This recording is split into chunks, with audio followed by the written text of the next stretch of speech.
Hi everyone, Jim here from The Haunted Walk. As this is the first time I have been on camera since all this began, I do want to extend a very heartfelt thanks to everyone who has supported us during this most difficult year. It has meant a great deal to us. And I would ask, if you have other local tourist attractions in your neck of the woods, please consider supporting them as well. If you've been following us, you likely know that this September, for the first time ever, we're going to be offering public paranormal investigations at Fort Henry National Historic Site in Kingston, Ontario, with our good friends from Phantoms of Yore. Now, when Phantoms is going to be leading these public investigations, they often do a pre-investigation in advance to understand the layout, to get a feel of maybe the best spots to conduct certain elements of the investigation.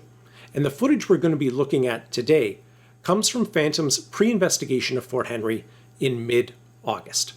And what they have captured is one of the most spooky and chilling pieces of footage I have ever seen from one of our haunted locations. I'd like to bring in Jax, the manager of the Haunted Walk of Kingston, as I know she has spent a great deal of time up at Fort Henry and can give us the proper context and background and understand a bit of the physical layout there to help us analyze this clip. Jax, as always, is a pleasure to see you. Yeah, hey Jim, great to see you as always. Good to be here.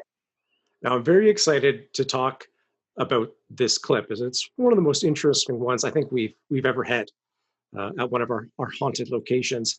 But as I know we'll have viewers from further afield who may have not had the opportunity to visit Fort Henry for themselves, I wonder if you could share with us a little bit about Fort Henry and its history. Fort Henry is the military fort in town. It was built here in Kingston during the War of 1812 when tensions were quite high between America and Canada.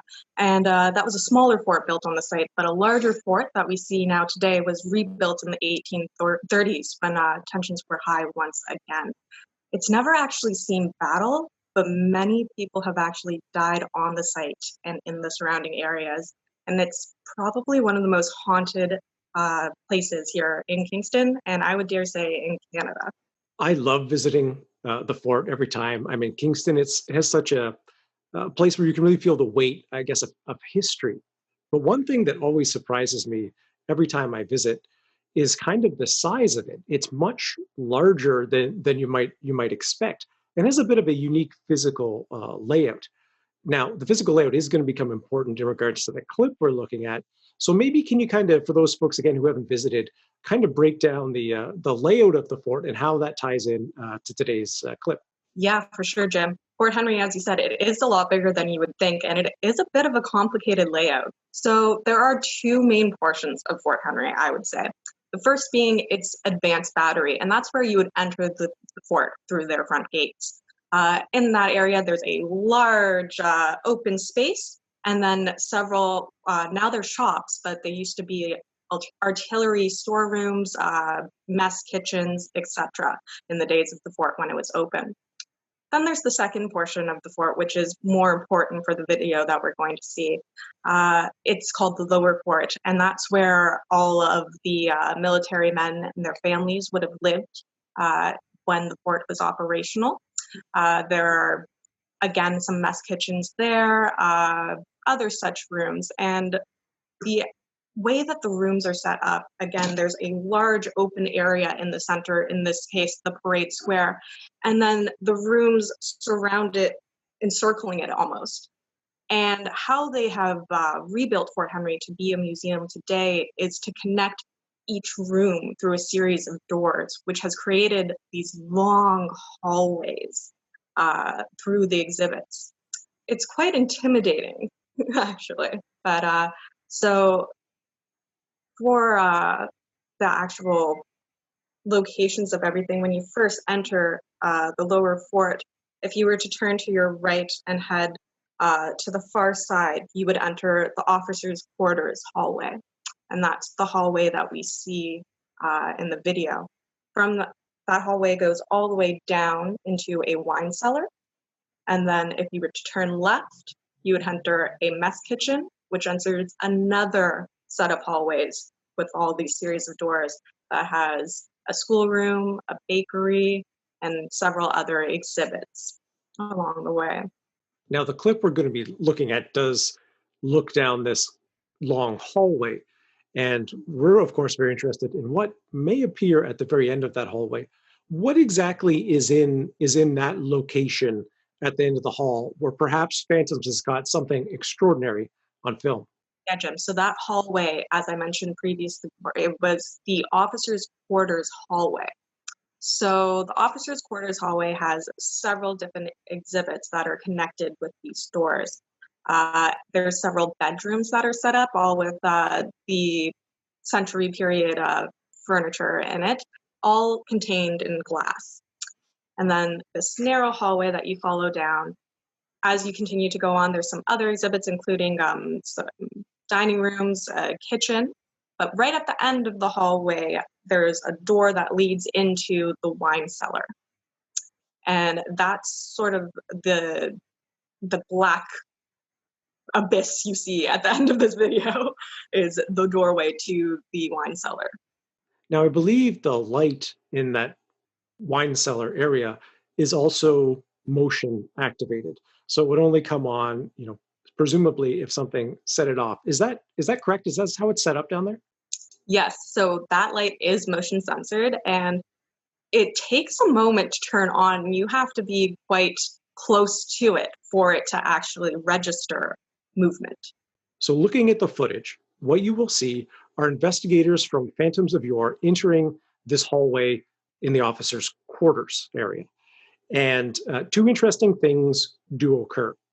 First is that there's a potential EVP, electronic voice phenomena.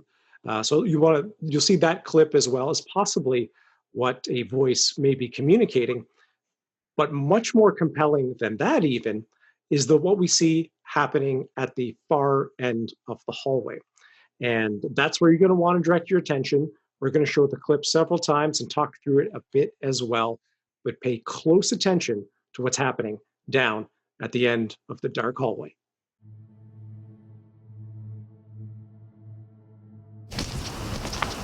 I'm heading into the officers' quarters.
We're playing with this and we're going through it pretty much frame by frame, trying to figure out what it could be.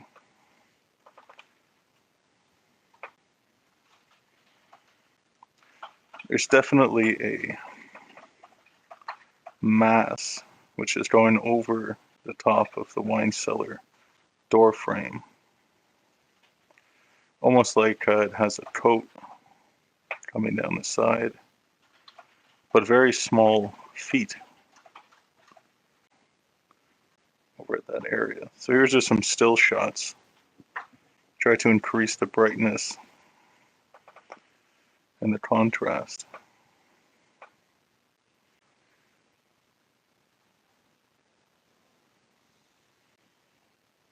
And there it is gone. So you see the wine cellar. The motion sensor light is not on. So what we're really trying to figure out is what this light is. It almost appears as though there's two figures here. There's one that kind of looks like an apparition, and then there's another one that's, a black mass shadow. So you can see the shape of it, almost like a head and a leg right there. And then you see the foot of that mass shadow there. like it has a cloak, a heavy winter cloak of some sort. But that white mass, the apparition, it's almost as though they part ways, and the white apparition looking thing goes into the cellar. And then both the shapes are completely gone.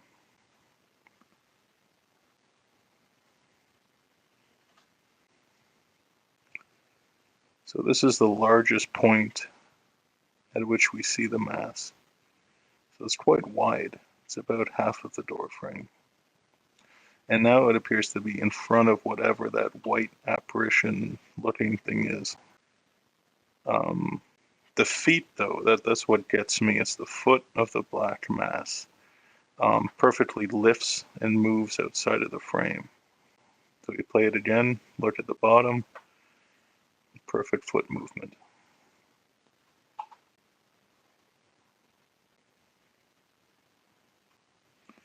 So again, play it again, focus at the bottom of the black mass, and you just see that foot just go. There's no beam here, so I don't know what this is. I mean, is that another leg?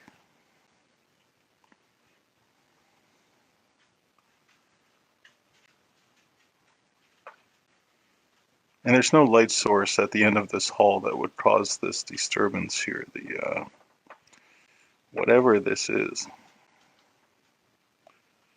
So we have this, and then we have this head, and I guess it could be a hat.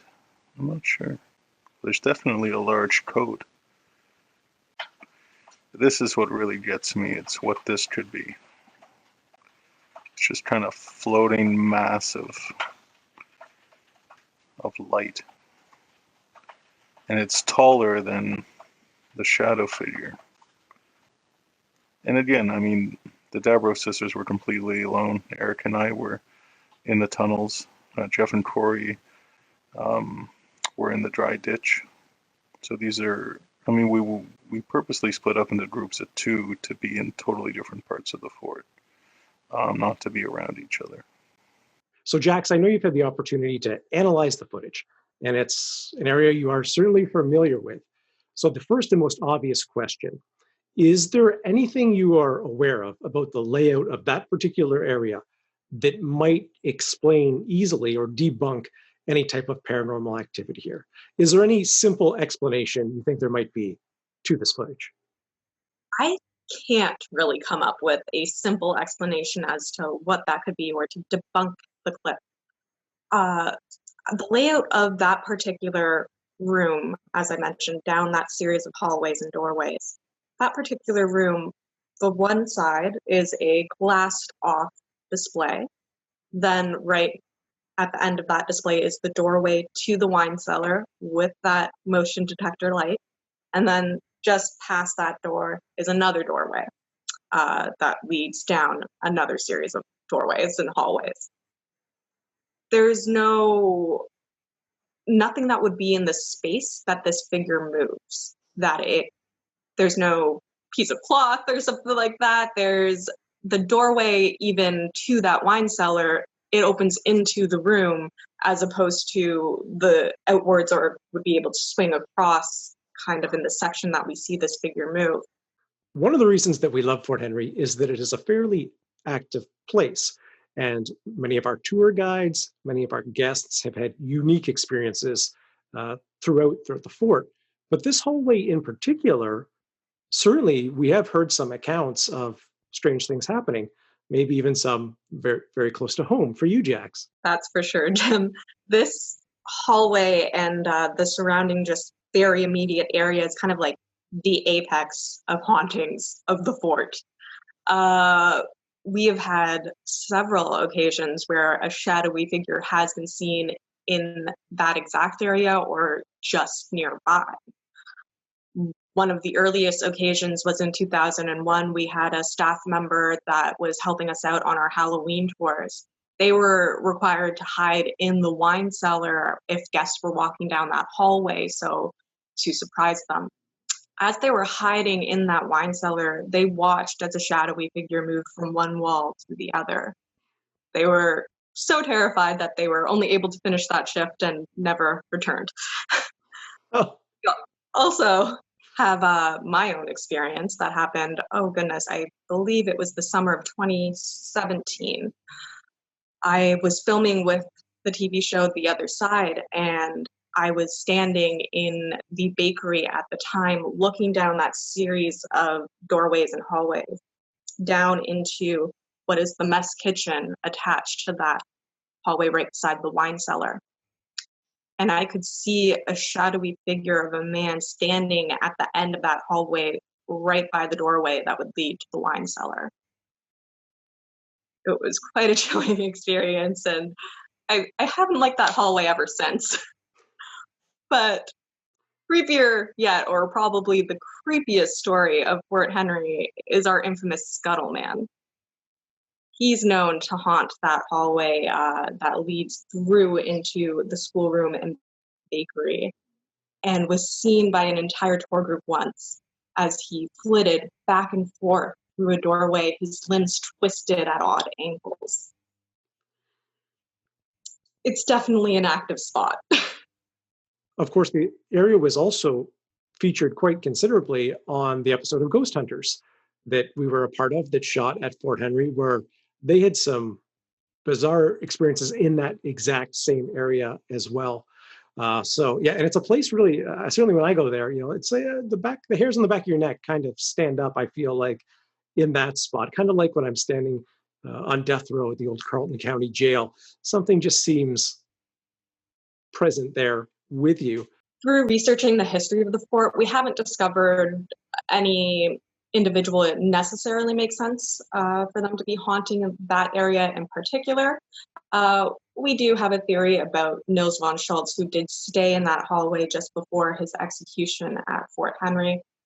But the spirit seems different, especially the Scuttleman spirit with the twisted limb. Now, I'm curious to get your opinion, because we found, certainly in giving tours at so many haunted places, that the vibe of the spirits seems like it can be quite different at times. Some places much more oppressive and dark, ominous maybe, while other locations almost feel more positive, more upbeat.